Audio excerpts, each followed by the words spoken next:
At 7 a.m., my sister showed up at the apartment door with her suitcase.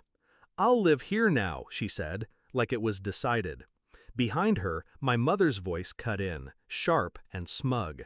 "We're doubling your rent to cover our expenses." They expected me to flinch, to beg, to fold like always. Instead, I nodded slowly and said, "Then I'll move out." They laughed in my face. That was the last time. The apartment wasn't a gift, it was a leash.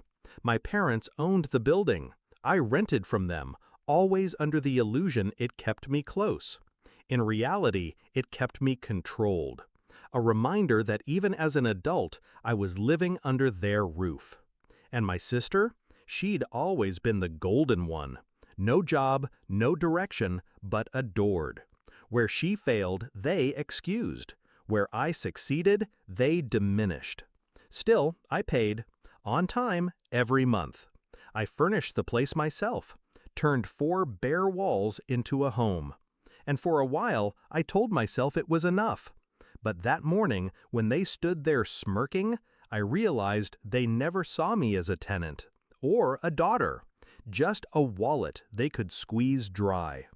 The signs had been there, the sudden maintenance fees, the unexplained hikes in rent, the way my sister conveniently started visiting more often, lingering like she was measuring the curtains.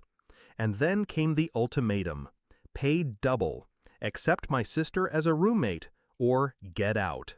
That wasn't family, that was extortion. But instead of rage, I felt something else: clarity. I didn't shout, didn't argue, I simply said, "Fine, I'll move."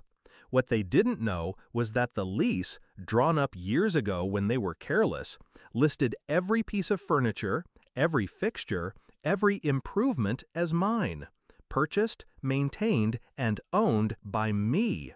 The floors I'd refinished, the appliances I'd installed, the lighting, the custom blinds, even the washer and dryer, all mine. So when I said I was moving out, I meant it. Every last piece of it. The very next day, I rented a truck, 2 movers, paid in cash. We stripped the place bare. The sofa, the bed, the dining table, the cabinets I'd paid to install, even the fridge and stove. By the time we finished, the apartment looked the way it had when I first signed the lease: hollow, empty, unlivable. I left nothing behind but dust. And then the final touch. I called the utility companies, canceled the accounts in my name. Electricity, gas, internet, water, gone. By the time my parents returned with my sister in tow, ready to crown her queen of her new home, they were greeted by 4 empty walls and silence. My mother's voice cracked first. What happened here?" I stood in the center of the barren living room, arms folded.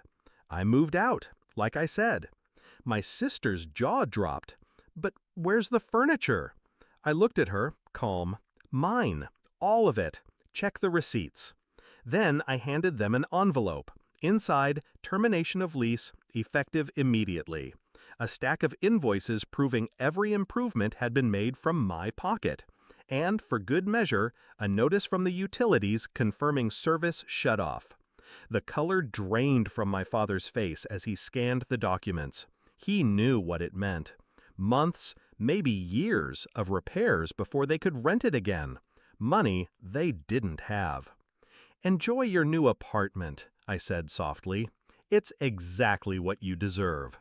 I walked out that day without looking back. My new place was smaller, cheaper, but mine.